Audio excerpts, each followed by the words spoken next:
They hid it, then looked me in the eye and said, "You'll never travel again." Holly stood square in my kitchen with the oven mitt still on like a gauntlet, and Daniel hovered behind her, arms folded, a sun trying to look like a wall. I'd already searched the drawer where my passport lived, the tin box with elastic bands, the coat pocket where I sometimes forget it after doctor visits. No passport, just dust. A lonely ticket stub from a ferry long shut down, and my pulse pounding at my temples like a stubborn door. "I'm 74, not 7, I said. "Give it back." "Mom," Daniel started. That patient voice people use with right turns on red and old women. "We're worried. The flights, the stairs, the crowds." "Your mother gets dizzy," Holly cut in, "and you don't always remember your pills." "I remember what's mine," I said. I kept my voice low. Raised voices make neighbors lean over hedges. Holly set the mitt on the counter and opened the cupboard above my head, as if proof of my fragility might be hiding next to the tea. "We're not being cruel. We're being responsible. You don't need overseas to feel whole. There's a lovely coastal trail 30 minutes from here." "There's a coastline across the water with my dead waiting on it," I said. "Different trail." Daniel's jaw tightened. He has his father's jaw, and none of his softness. "It's final, Mom. We're not enabling this. We canceled the booking. You can't go." "Can't," I repeated, tasting the word. "Because you took the passport." "Because it's not safe," Holly said. She touched my sleeve like people touch stray dogs. "This is love. Boundaries are love." I looked at the place on the shelf where the passport should have been. The empty square looked back like an open mouth. I'd been careful. Dates, connections, the guest house that still leaves a key under a seashell, the small suitcase, ready under the bed. I had told no one until I told them, and the room chilled when I did. Now the chill had a reason. "Make the police report if you think a thief came in," I said. "I'll tell them exactly when it went missing." Daniel flushed. "Don't be dramatic." "I am many things," I said. "Useful, stubborn, sometimes wrong. I am not dramatic." Silence arrived like a third person. The clock ticked. Someone's radio hissed on the street. In that thin space, I saw it.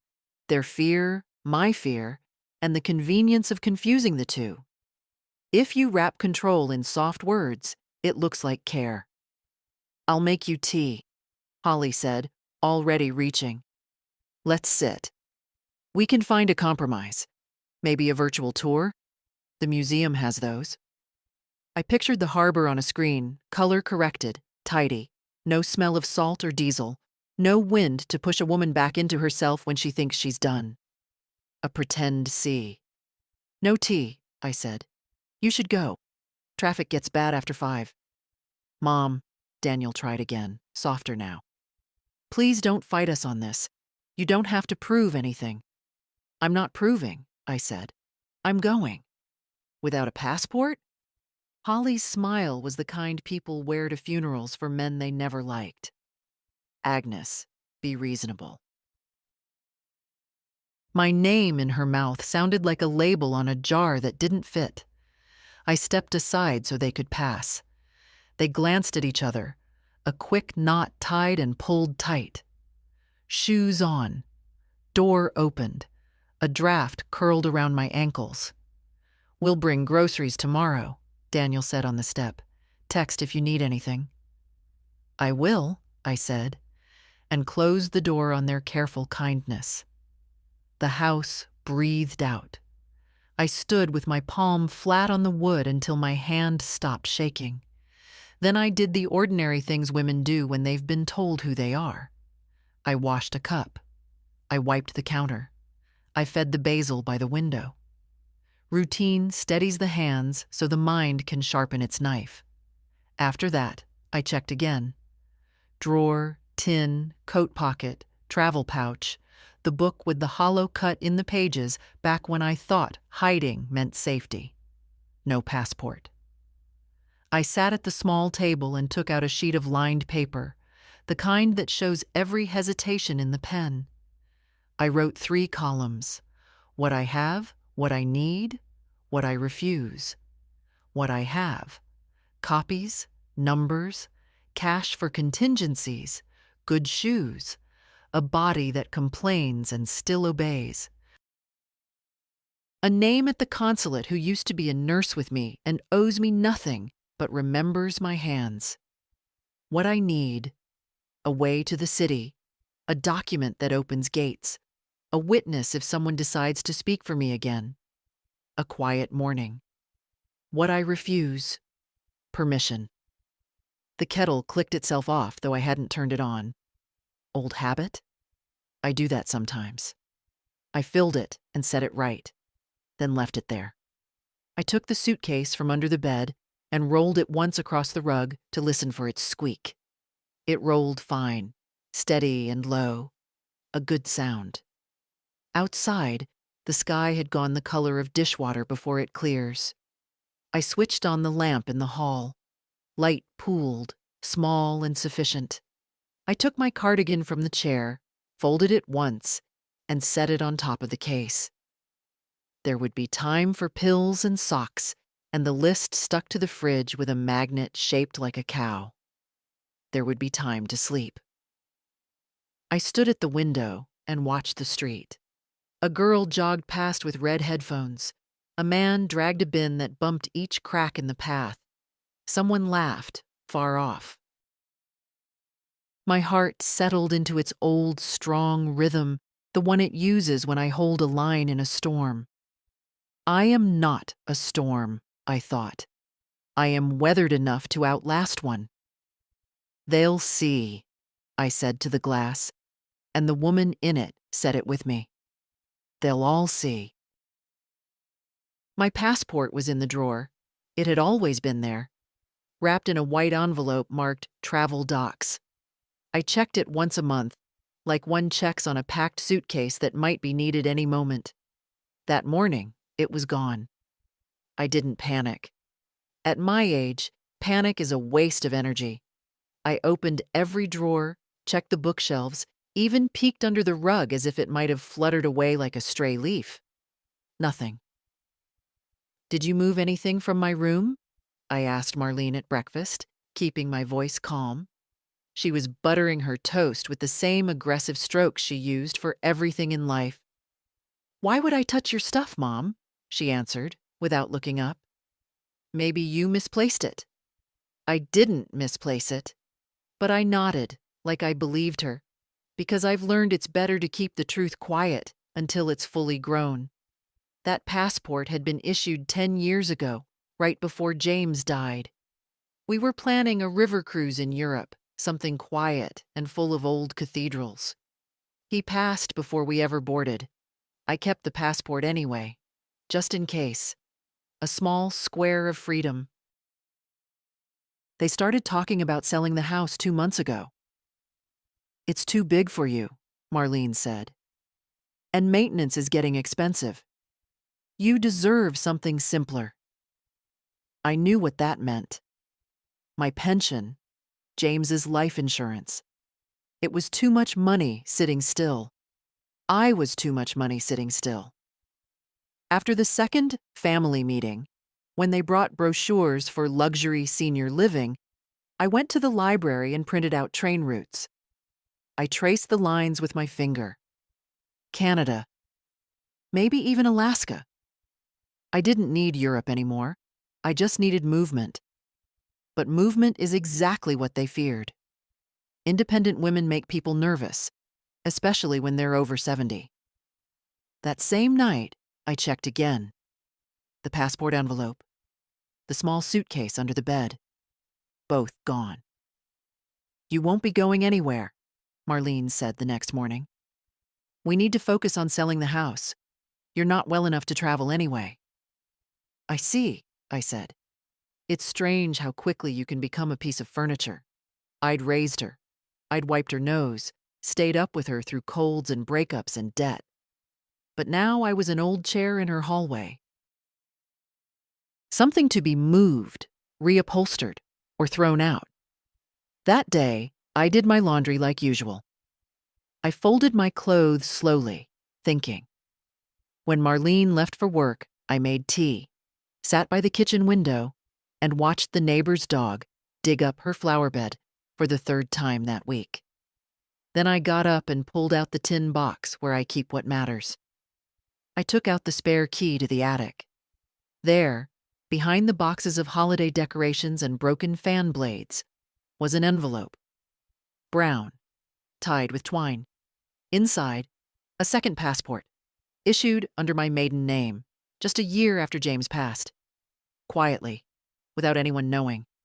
I sat on the floor and laughed, not loudly, not bitterly, just a soft, breathless laugh, because I'd remembered who I was. Tomorrow, I'd leave. They thought they'd hidden my escape, but I had more than one door. I made it a point to be quieter than usual the next morning. Woke up before Marlene's alarm, tiptoed through the kitchen, and put the kettle on low. I didn't need tea. I just needed to make it look like an ordinary day. Routine is the best disguise for rebellion. She came down half awake, wearing that worn robe she insists is just for around the house, though I suspect she wears it to remind me this is her house now. She gave me the usual glance, a cursory scan, to make sure I hadn't died in the night, then grabbed her keys from the hook. "You'll be okay by yourself today?" she asked, half out the door. "Always am," I said. "Don't forget your pills." I never do. The door shut with the usual mutter of keys and clipped footsteps. I stood in the silence for a full minute before moving. Then I went straight to the closet and pulled out the clothes I'd laid aside the night before. Nothing flashy, but practical. Layers, good shoes, cardigan with deep pockets. I rolled up 2 changes of clothes, packed them into a cloth tote, and tucked the brown envelope with my backup passport into the inner sleeve. Then I waited. I had exactly 35 minutes before the bus came. Not the city bus. That would be too obvious. No, I was taking the early service shuttle from the church 2 blocks away. Once a week, it took folks into the city center for hospital visits and groceries. I'd used it before. Nobody asked questions. On the walk over, I passed Mrs. Gaines out sweeping her porch. She waved. I waved back. Just another old woman in a cardigan. Invisible in the best way. At the church, I climbed into the van and greeted the driver with a smile. "Long time, Mr. Wilkins." He squinted through his glasses. "Ms. Lorraine, ain't seen you in a while." Needed to stretch the legs. The ride took an hour. No one spoke much. One woman asked if anyone had tried the new pharmacy in the mall. Another mentioned her son's divorce, then went quiet. I stared out the window and let the landscape smooth out my nerves. Billboards, trees, the occasional hawk on a telephone pole. We got dropped off near the central station. I let the others disperse before heading to the public library, where they don't ask why you need the printer or how long you stare at the maps on the wall. I sat at a computer and booked a ticket under my maiden name, Lorraine Mayers. One way, northbound, departing tomorrow morning. I paid in cash at the front kiosk, took the paper ticket, folded it twice, and slipped it into my shoe. Then I walked to the notary's office 3 blocks down. The girl behind the desk didn't even look up. "Do I need an appointment to file a revocation of power of attorney?" I asked. She blinked, finally focusing on me. No, ma'am. Just a valid ID and your documents." I handed her the copy I'd brought, the one Marlene signed 5 years ago, when we thought I might need help with the bank. She took it, made a few clicks, and then looked at me properly. Everything seems in order. It took 7 minutes. With a few strokes of a pen, I took my name back from the people who thought they owned it. On the way out, I passed a flower stand, bought a single yellow lily. Not because I needed it, but because I could. Because choice, no matter how small, is a freedom I intended to practice. When I got home that afternoon, I found Marlene in the kitchen, complaining into the phone about an invoice. I smiled. She didn't even ask where I'd been, just nodded at the tote and said, "You finally cleaned out the attic?" "Something like that," I said. That night, I didn't sleep. Not from nerves, from clarity. Tomorrow, I'd leave. No confrontation, no goodbye. I'd just be gone. The way they left me, really. Slowly, silently, and without explanation. The attic had always been my territory. James never liked climbing ladders, and Marlene said it made her cough. Fine by me. It meant they never questioned what I kept up there. Old photographs, receipts from our first house, my mother's hand mirror with the crack down the side, and a black leather folder I'd tucked behind the insulation panels. I opened it now on the ironing board, the only flat surface Marlene didn't hover over. Inside, my birth certificate, issued in 1949, with the kind of raised seal that's hard to fake. A social security card with my maiden name, edges soft from age, and a medical license I hadn't used in decades. Expired, sure, but real. I laid them out in a neat row and took a picture with my old phone. Then I wrote a list. Not for memory, mine was still sharp, but for order. I've learned that order is how you win when power isn't on your side. Early train ticket, done. Passport, done. Revoked power of attorney, done. Emergency contact change at the clinic, pending. Bank access, pending. Close online tracking, tomorrow morning. I folded the documents and returned them to the folder. Then I opened the small metal box where I'd kept the backup keys. Among them, a safe deposit key labeled B10, Green Bank. James and I had opened that box together. He used to say, "If they ever try to bury us in our own house, we'll dig up our way out through the bank." He meant it as a joke, I think. That evening, Marlene asked what I wanted for dinner. "I'll cook," I said. She looked surprised. "You sure? I can order Thai." "No need," I said. "It's just stew. Easy. Routine, disguise, distraction." While the meat simmered, I slipped the safe deposit key into my bra and opened my old laptop. It still worked, though slowly, like an old dog trying to get up after a nap. I logged into my email and removed Marlene's address from the backup account. Then I changed the password, one final time, to something even she wouldn't guess. I'd named it August River 1949, a date she never asked about and a place she'd never cared to know. The stew was fine. She said thank you. I said nothing. We watched the news, and I pretended to doze. She went to bed first, as always, locking her door, as if she ever needed protection from me. I stayed up, staring at the ceiling fan turning slowly, thinking of the river James and I used to walk along during summer evenings, thinking of how the wind there didn't ask your age or your usefulness. It just blew. In the morning, before sunrise, I went to the clinic. Told them I wanted my emergency contact changed back to my niece in Oregon. Marlene had never liked my niece. She's too loud, too opinionated, which meant I trusted her more than anyone else. "Are you sure?" the receptionist asked. "She's not local." "I'm sure." From there, I walked to Green Bank, showed them my ID and the key. They led me into a cool little room with numbered drawers. Box B10 slid out with a soft metallic click. Inside, wrapped in a white handkerchief, were two things: a roll of $100 bills and a necklace. The one James gave me when I passed my final nursing exam. I didn't take the necklace, just the cash.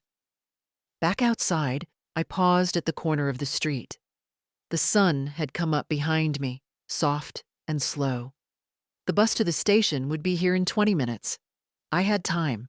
A man in a gray coat brushed past me. Didn't look twice, just kept walking. Good. Let them keep thinking I was still theirs. Still paused, still afraid. But I had everything I needed now, and the train wouldn't wait. The station was colder than I remembered. Or maybe I was just more aware of things now. How a breeze finds the weakest part of your coat. How footsteps echo louder when no one's expecting you. I stood near platform 3 with my tote bag over one shoulder and the ticket folded tight in my pocket. No suitcase. Just the bare things. A change of clothes, a little money, and the name I'd decided to keep. The woman at the counter had barely glanced at my ID when I checked in. That was the beauty of age. They see the white hair, the quiet smile, and assume compliance. They never suspect intention. "Train'll be here in 10, ma'am," she said. "Thank you," I replied. No rush. I had spent the past hour moving in small, deliberate ways. Bought a coffee I didn't drink, sat near the bulletin board, and pretended to read community announcements. Took a walk through the small corner shop and noted what they sold: phone chargers, chewing gum, postcards of lakes I'd never seen. The man at the counter didn't look up once. The train arrived 3 minutes early. I liked that. Early means the world still moves without waiting for permission. I found my seat, settled near the window, and tucked my tote at my feet. As we pulled out of the station, I didn't wave, didn't look back. There was no one on the platform anyway. 2 hours in, I changed buses at a rest stop near the border. It was small, with cracked tiles and a single vending machine humming louder than the radio behind the counter. I used the restroom, washed my hands twice, and stared at my reflection in the mirror. Not old, not young, just weathered, like Riverstone. I boarded the next bus and sat by a window again. This time, a man took the seat beside me, middle-aged, balding, wearing a badge on his jacket that said Logan. He nodded once. I nodded back. We didn't speak. The road stretched long and mostly empty. Autumn had started to eat the trees, leaving red bites on the edges of leaves. I watched the passing fields and towns, names I didn't know and wouldn't remember. But that wasn't the point. The point was movement. I was going somewhere. Somewhere not here. At the next stop, I bought a new phone. Nothing fancy. Paid in cash. Registered it with no names, just numbers. I left the old one on the bench, screen cracked, battery low. Let Marlene wonder. Let her call. Let it ring and ring until the voicemail said nothing she could control. In a small pharmacy across from the station, I bought a week's worth of pills.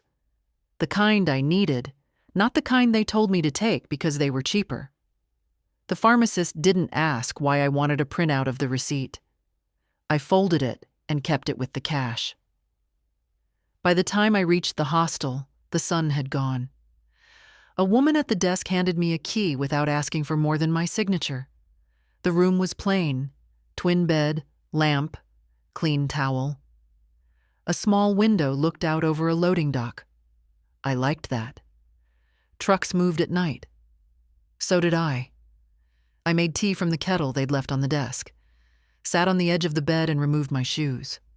My feet ached, my back pulsed, but I was upright, unfound, entirely myself. Lying down, I heard a train whistle in the distance, not the one I rode, another one going further.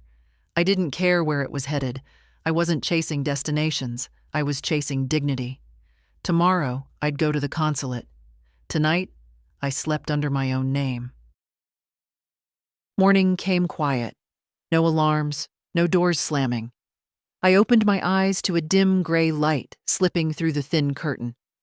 For a moment, I forgot where I was. Then I smiled. The ache in my shoulders, the dry air, the low hum of trucks in the alley. All proof I was still free. I boiled water for tea, used one of the instant bags from the tray, and stood barefoot on the cool floor. No one had told me what to wear. No one was checking to see if I'd taken my pills. No one was hovering, asking if I remembered what day it was. I did. It was Tuesday. I repacked my tote in silence. Nothing rushed, just folded each item with care, as if folding meant claiming. My shoes went on last. Thick soles, no noise. Practical, strong. The consulate was 12 blocks from the hostel. I walked the whole way, not because I had to, but because I wanted to. There was something holy about moving forward under your own power. The building was a squat rectangle of stone, flags fluttering overhead. A security guard asked for ID, and I handed over my passport. My real one. The one no one else knew existed. He studied it for a second too long. Then he nodded. Inside, it smelled of dust, old air conditioning, and quiet authority. A woman behind the glass asked what I needed. Temporary travel document, I said. I'm crossing soon. Do you have proof of travel plans? I handed her the train ticket.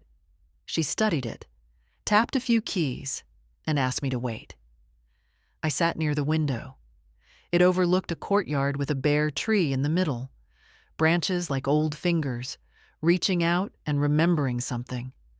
An older man beside me coughed once, then fell asleep sitting up. I envied that kind of peace.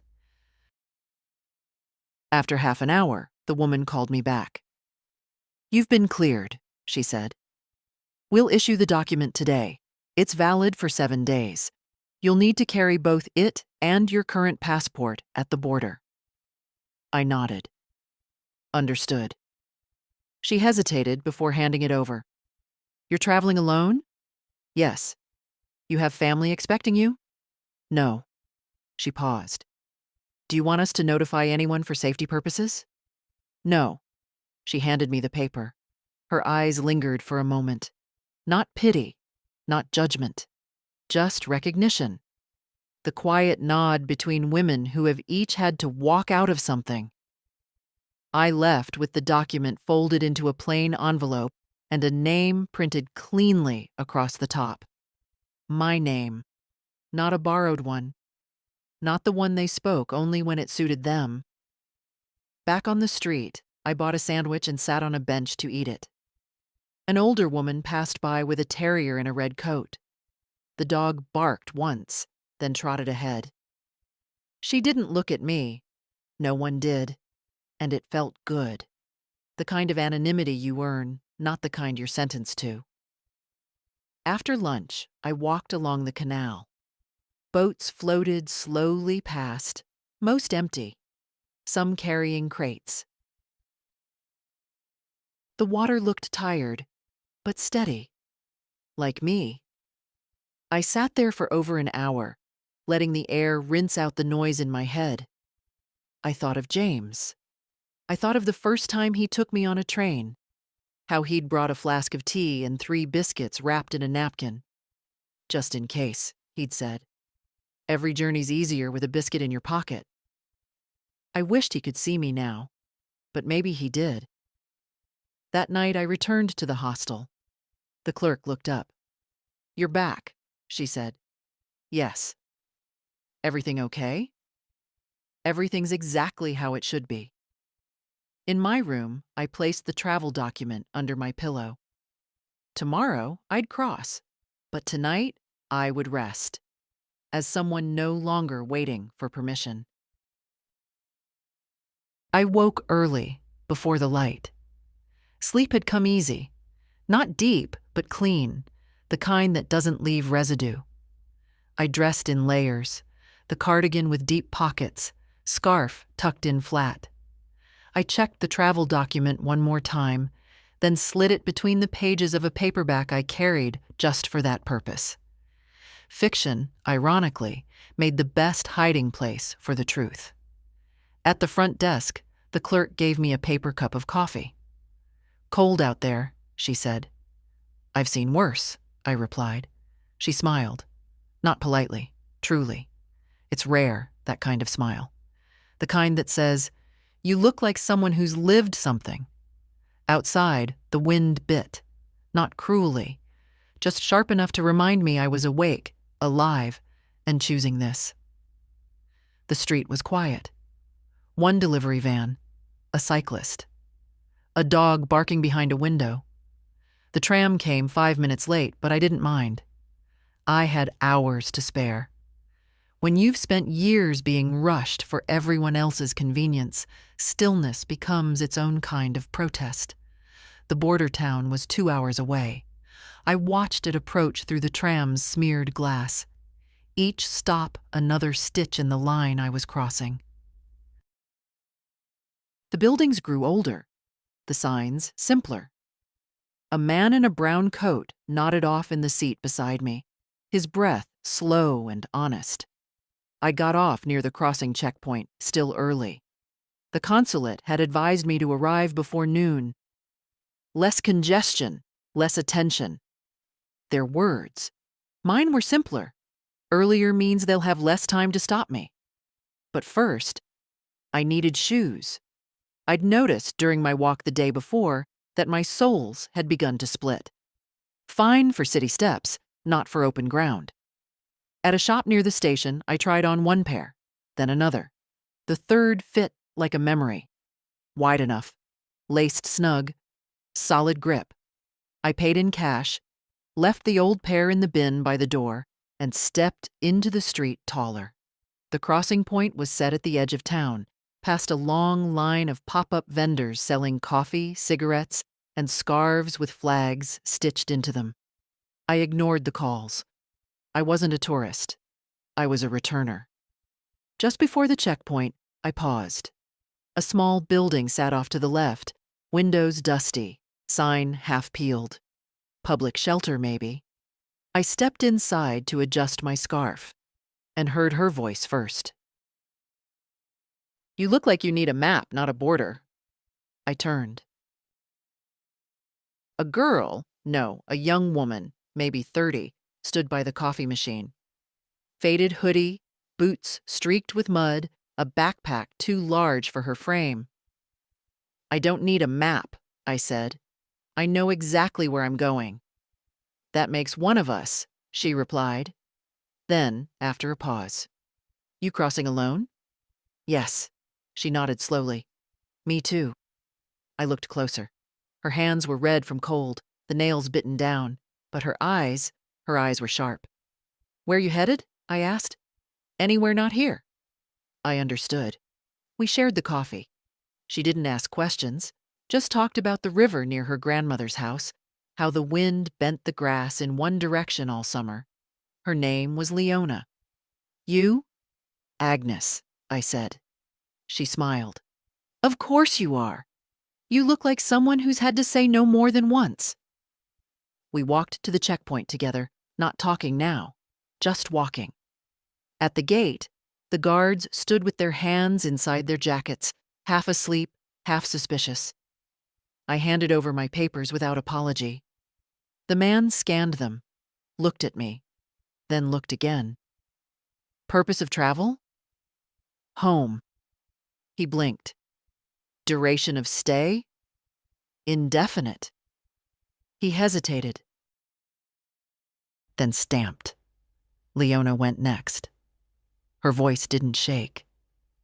We passed through together into a strip of road dusted with gravel and sunlight. No ceremony, no sign, no applause, just freedom. one step wide enough for two. The first thing I noticed was the quiet.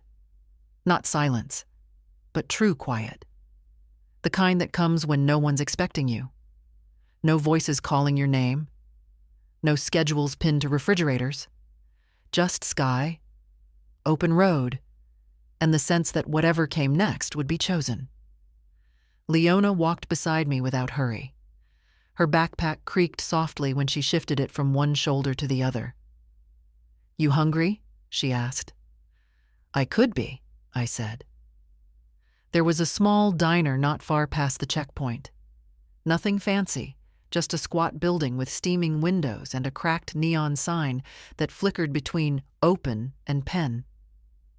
We went inside. The man at the counter barely looked up, just gestured toward a booth. We sat. Leona ordered eggs and black coffee. I asked for tea and toast. She didn't ask where I was from. I didn't ask what she was leaving. That's the thing about women on the road. The details are never the point. It's the act of going that matters. "You always travel alone?" she asked, breaking a corner off her toast. "I used to travel with my husband," I said. "Then I didn't." She nodded. "My mother says I'm selfish," she said after a while. "That I should have stayed to help with my brother's kids, but she never asked if I wanted to be needed that way." "She wanted your hands," I said. "Not your permission." Her mouth twitched. "Exactly." The tea was weak, but hot. I wrapped my hands around the mug and let the warmth settle into my bones. After breakfast, we walked together to the bus station. She was headed west. I was going north. Different cities. Different ends. We sat on a bench near the schedules, waiting. "You know," she said, "you remind me of someone." "Someone good?" "My grandmother. She had a way of staring at people like she already knew the end of their story." I smiled. "And?" "You don't blink as much as most people. Makes you harder to lie to." I liked her, not in a sentimental way, in the way you like someone who doesn't ask for your story and still holds space for it. Her bus came first. She stood, adjusted her bag, and turned back. "Thanks for the coffee," she said. "You bought it." She shrugged. "Still?" Then she was gone. I sat there alone for a while, watching strangers come and go. One woman with a stroller, two men arguing over a ticket, a teenage boy with earbuds who didn't look up once. Life, still happening. When my bus pulled in, I boarded without a word. The driver didn't ask for ID, just scanned the paper and pointed me to the back. I sat near the window again. The city I was headed to wasn't special. No monuments, no family waiting, no grand welcome. But it had a consulate, and it had an old friend who once told me, "If you ever need a place that doesn't ask questions, come." We'd worked together at a clinic. She was a nurse. Tougher than me back then. Laughed too loudly, smoked too much. But when patients cried, she never flinched. I'd looked her up before I left. She still lived there. Still had the same number. When the bus stopped 3 hours later, I called. She answered on the second ring. "Who's this?" she asked. "Someone who remembers the taste of bad hospital coffee and your favorite curse words." "Agnes?" "The same." She didn't hesitate. "You need a ride?" "No, just an address." She gave it. "I have an extra room," she added, "and a kettle that still works." "I won't stay long." I didn't ask. I wrote it down, folded the paper, and stepped off the bus. The air was different here, drier, a little warmer. It smelled like pavement and pine. I started walking, one hand in my pocket, the other holding nothing, which meant everything. Her name was Ruth. She opened the door in house shoes and a robe that had seen better decades. Her hair was shorter than I remembered, white now, clipped close. But the eyes hadn't changed. Still sharp, still soft in the corners when they wanted to be. "Well," she said, stepping aside. "Took you long enough." I walked slow. "You always did." The house smelled like dust and coffee and something green cooking on the stove. I stepped in and set my tote down by the door. She didn't hug me. Ruth wasn't one for gestures, but she hovered for a moment like she might, then thought better of it. "You hungry?" "Always." She served soup without asking what I wanted. Thick lentil, too salty. I didn't mind. We sat at the table in her narrow kitchen, a clock ticking between us. She watched me eat the way nurses watch patients, quietly, but all-seeing. "When's the last time someone cooked for you?" she asked. "Long time." "When's the last time someone let you be the one leaving?" I looked at her. She nodded. "Exactly." After lunch, we sat on the back step, mugs in hand. No small talk, just wind, birds, the scrape of a rake 2 houses down. "You look good," she said eventually. "I look old." "You always looked like someone who knew where the exits were." That made me laugh, quietly. "And you?" "I still sleep with the same knife under the pillow." "Still think someone's coming?" "Not anymore," she said, "but habit's hard to evict." She let me stay 2 nights. No questions. Just a towel on the bed, tea in the morning, and a spare key placed on the table with a note. "Come and go as you like. The latch sticks. Push hard." On the 3rd day, I took the key with me. I'd heard about a place, a community office with a legal aid desk. I walked there after breakfast, carrying only what mattered: passport, travel document, revoked power of attorney. All the paper that proved I belonged to myself again. A woman with short nails and a direct voice took my name. "You need help with finances, housing, legal protection?" "Not protection," I said. "Clarity." She looked over the documents, tapping her pen once. Then again. "You're clean," she said. "No liens, no restrictions. You're still the sole account holder." "Good. But there's a note on your file," she added. "Recent attempt to freeze assets. Denied." I nodded. "Might want to change your access codes, though, just in case." "I already did." She smiled. "Then you're ahead of the curve." I left with everything I needed and nothing I didn't. Back at Ruth's, I packed slowly. She watched from the hall. "You sure you're ready?" "I've been ready since they told me I wasn't allowed." She handed me a piece of paper with a name and number. "If you get stuck." "I won't." "Still." I took it.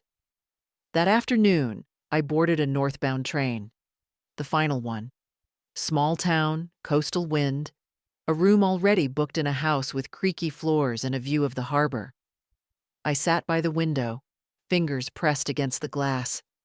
The countryside moved like an old film. Grainy, soft around the edges, steady. A conductor passed. "Going far?" he asked. "Far enough." The town was smaller than I imagined. One main street, a petrol station, a post office with peeling paint, and a bench out front, cracked and bleached by the sea. The kind of place where people still wave when they pass you, not because they know you, but because they know everyone matters here. The harbor was just visible from the hill. Fishing boats rocked slow in the water, and the wind carried that salty bite I hadn't tasted since James and I stood on the ferry deck the year before he died. The guest house sat near the edge of town, old stone and ivy, a brass bell on the door that rang with real weight. A woman in her 60s opened it. Round face, Quick eyes, no nonsense. You're Agnes? Yes. I've got the second floor room. Sea view if you lean left. Breakfast's between 7 and 8, but I won't chase you if you miss it. Thank you. She didn't ask where I'd come from. I liked her immediately. The room was plain: wooden floor, one bed, a chair, a shelf of worn books, and a window with lace curtains. I dropped the tote on the bed and opened the window. The wind came in like it knew me. That afternoon, I walked. The streets were empty in the quiet way small places are. Not abandoned, just slow. I found the church without trying. Same stone. Same steeple. Older now, or maybe I was. I stood at the gate and watched it, remembering how my mother held my hand there once, how the bell sounded on Sundays. No one came out. I didn't go in. Instead, I turned down a side path, the one James and I took that summer when we were 22, before we were married, before we knew how short some seasons could be. The grass was wild now, but the curve in the trail was the same. At the top, it opened to the cliffs. Below, the water, endless and restless. I stood there for a long time. Later, I returned to the guest house, feet sore, heart steady. The next morning, I dressed early. I had an appointment. The local consular office sat above the bank. The man behind the desk was young, too clean, too brisk. But he was kind in a distracted way. He checked my documents, tapped a few keys, and nodded. "You're cleared for permanent resident status renewal," he said. "Would you like to add a forwarding address for future legal or medical correspondence?" "Yes." He passed me a form. I filled it in slowly. My name. The guest house. A mobile number I now owned, tied to nothing but me. As he entered the data, he paused. "There's a flag on your name." I didn't flinch. "What kind?" "Someone filed a missing persons notice. Family member. Claimed you were mentally unwell, possibly coerced into travel." "And?" "It was dismissed. You passed through legal channels. Your paperwork's clean." I nodded. "Thank you." He lowered his voice. "Do you want to place a block on your records? To prevent future family access?" I looked at him, steady. "Yes." He clicked twice. "Done." Back outside, I walked slower, not tired, just full. At the post office, I bought a sheet of stamps. Sent one letter, to Ruth. Arrived. Crossing complete. Still mine. Then I sat on the bench. The wind pulled at my sleeves, and I let it. The tide came in, steady and indifferent. I had crossed. Not just the border, but the line between who they told me I was and who I never stopped being. The wind was stronger that morning. It rushed in off the sea without apology, snapping laundry lines and scattering gulls like leaves. I stood at the top of the coastal path, the one that curved just shy of the cliff's edge, and pulled my scarf tighter. My coat flapped. My feet stayed planted. I had walked there without a plan. I just woke, took tea with too much sugar, and stepped outside. Sometimes the body knows where it needs to go before the mind can explain it. There was a bench near the drop, wood gone gray with salt and time. I sat and let the wind work on me. I had done what they said I couldn't. I had crossed. I had arrived. I had remembered my name in full.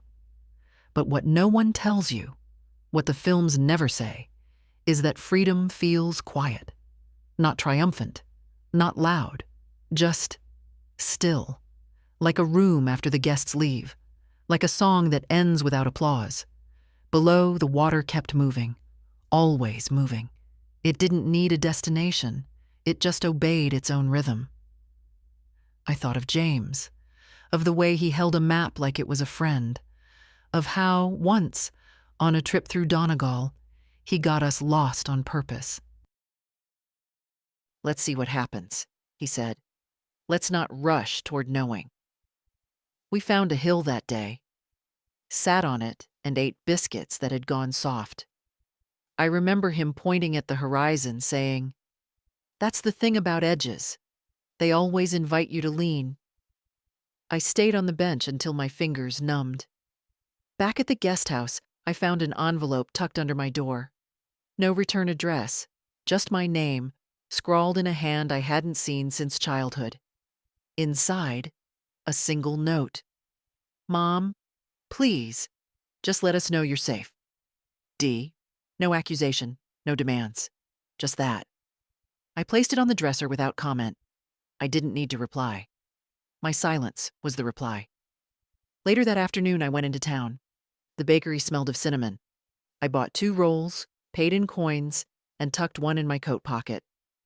Habit. Some things you carry just in case. At the library, I signed up for a temporary card.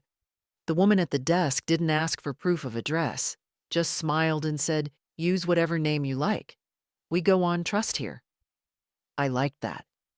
I borrowed a slim novel, returned to the guest house, and read until the sky turned the color of old bruises. Evening came soft. I made a list on the back of a receipt. Call the electric company.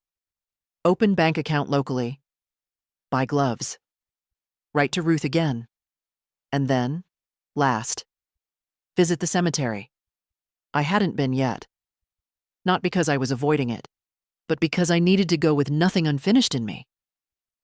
The wind howled outside as I wrote. I didn't mind. Let it rage. Let it remind me that I was here, whole, accountable only to myself. I put the receipt back in the book, marked a page with it. And I slept that night with the window cracked just enough to hear the sea breathing. It was not peace I felt. It was something older than peace. It was return. The cemetery sat on the far side of the hill, past the chapel and the blackberry hedges that had long since overgrown the fence line. I didn't ask for directions. My feet remembered. The path curved where it always had. Soft dirt, stones pushed up by years of frost, the grass taller than I expected. I walked slowly, not from pain, but from intent. You don't rush a place like that. You let it meet you. The gate was unlocked, a simple iron thing, rust curling along the hinges. I pushed it open and stepped through. Nothing had changed. Not really. The rows still slanted with the hill's spine.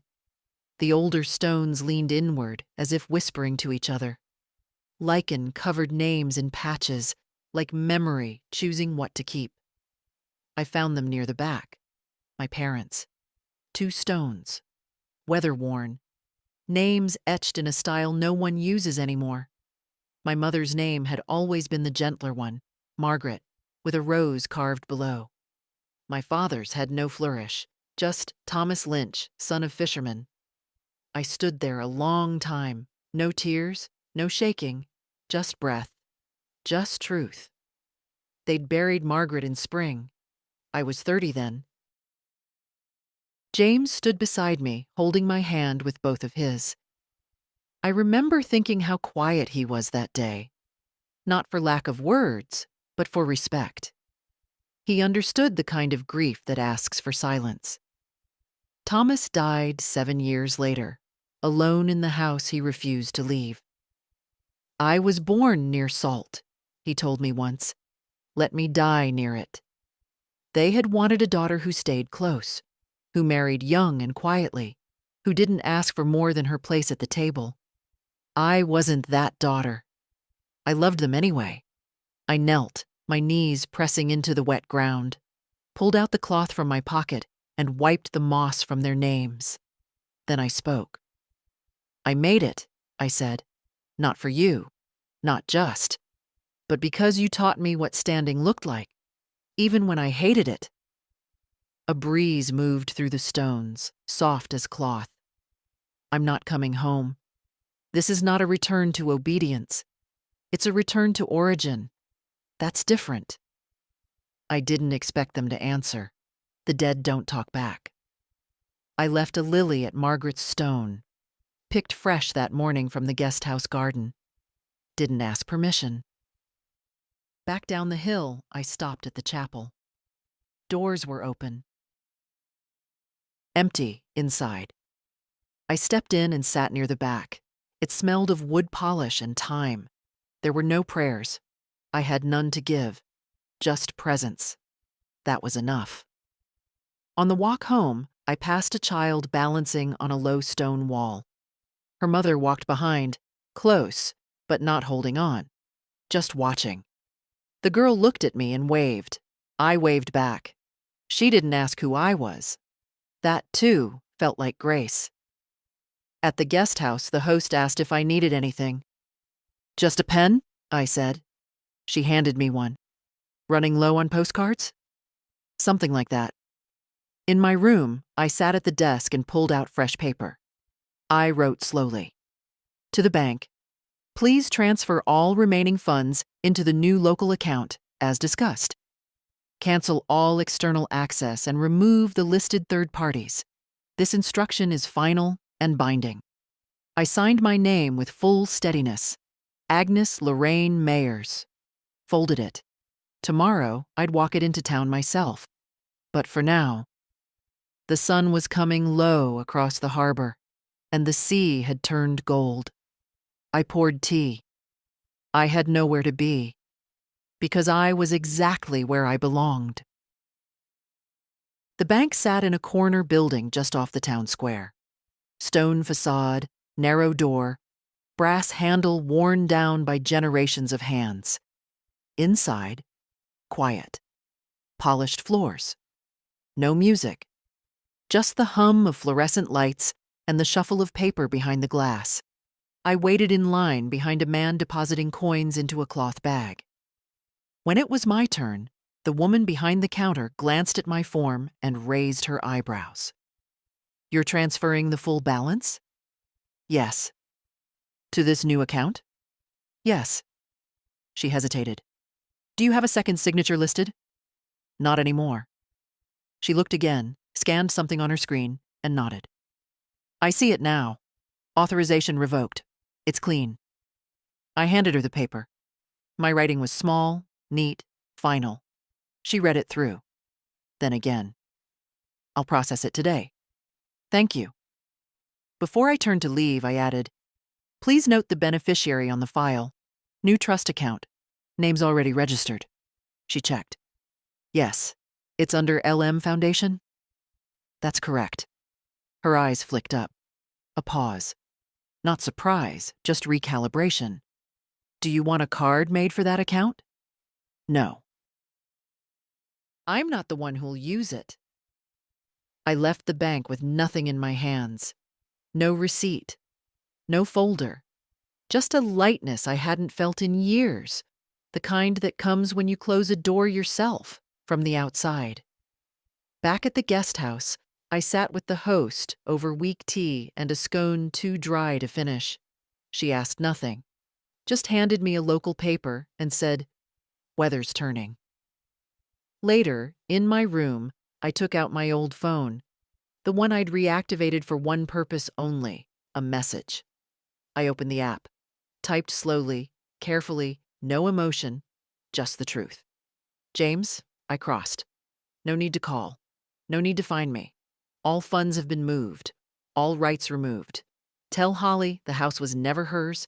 I won't answer again." "Mom." I hovered over the screen for a moment, then hit send. Blocked the number. Turned off the phone and slipped it into the back of the drawer under the extra towels, where silence could finally grow without interruption. That afternoon, I walked through town, bought a book I didn't need, posted a letter to Ruth, picked up a loaf of bread and carried it home under my arm like something sacred. In the hallway mirror, I caught sight of myself. The lines, the eyes, the scarf tied tight against the cold. And I thought, I don't look younger. I don't look stronger. but I look uncaught. At dinner, the host told me a girl had come by earlier. Left a note. I unfolded it. It worked. They didn't stop me. One town over, new room, new name. Thank you. L. I smiled, folded it carefully, set it beside the window where the sea could read it too. That night, I poured a single glass of wine, sat with my feet up. No television, no noise. Just the creak of old floors and the quiet that comes when no one expects you to speak. I had given away everything they held over me, and kept everything they never understood. Dignity, and a woman's full name. Full. The wind changed overnight. It came from the north now, sharper, colder, carrying something that made the window panes hum low in the early morning. I liked that sound. It reminded me I was inland again, but only just. Close enough to salt to still feel it in the air. I rose early and opened the curtains before the sun had finished waking. The harbor was still, boats sleeping, water dark as ink. I made tea slowly. No rush now. Nothing to prepare for. No call I didn't want to answer. No doorbell pressed by hands that claimed concern and carried control. The town was quiet that day. Sunday. Bells rang in the distance, slow and even. I walked the length of Main Street without seeing more than two people. An old man unlocking a shed, a girl on a bicycle with her scarf trailing behind like a tail. I stopped by the notice board outside the post office and saw something new pinned there. Community potluck next Friday. All welcome. Below it, another sheet. Legal aid volunteer needed. 2 mornings a week. I took it down. Ruth had once told me, if you've ever been silenced, the least you can do is hold the door open for the next woman through. I folded the page and slipped it into my pocket. That afternoon, I walked back to the hill above the harbor. The bench was wet from last night's rain, so I stood instead, watching the sea pull and release against the rocks. Below me, gulls circled slow. Above, the clouds moved fast. I liked that. That contrast, urgency and patience in the same sky. I stayed until the sun dropped low. When I returned, the host handed me a parcel. No sender, she said, but the postmark's from the city. Inside, a small wooden box, unlabeled, no note, just a thin strip of paper folded inside. I never knew how strong you were. Now I do. LM. Beneath it, a key. Not to anything I recognized. Just a key. Brass, worn, teeth uneven. It might have been old. It might have been new. It didn't matter. I placed the paper in the same drawer as Leona's note. Locked the box. Set the key inside. I didn't need to know what it opened. Some things I'd learned are meant to be carried, not used. That evening, I wrote 3 letters. One to the legal aid office, offering my time. One to Ruth, short and warm, promising a visit before winter. And one more, addressed to no one. I folded it and placed it in the back of my journal. It read, to any woman who finds this, if they take your papers, your name, your freedom, remember, you don't have to ask to take them back. You just have to start walking, even if you don't know where it leads, even if you do it alone. Especially then. The room was quiet. The sea was louder now, closer. Tomorrow, I'd buy a new coat. Nothing urgent, nothing dramatic, just something I chose, just something warm. I bought the coat on a Wednesday, not because I needed it, but because I wanted to choose something that would last. Dark green, heavy, with a deep collar I could turn up against the wind. No frills, no flash. Just quiet strength sewn into wool. The woman at the shop looked at me once and said, "Looks like it was waiting for you." I nodded, paid in cash, walked out taller. Back at the guest house, I packed slowly.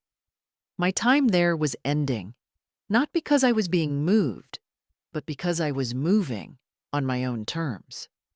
I had found a small flat above a bookshop near the square. One room, good light, old floors. The kind that creak when you walk like they're asking, "Are you sure you want this step?" And I was. The landlord had asked for references. I gave him Ruth's number. He called her while I stood by the window.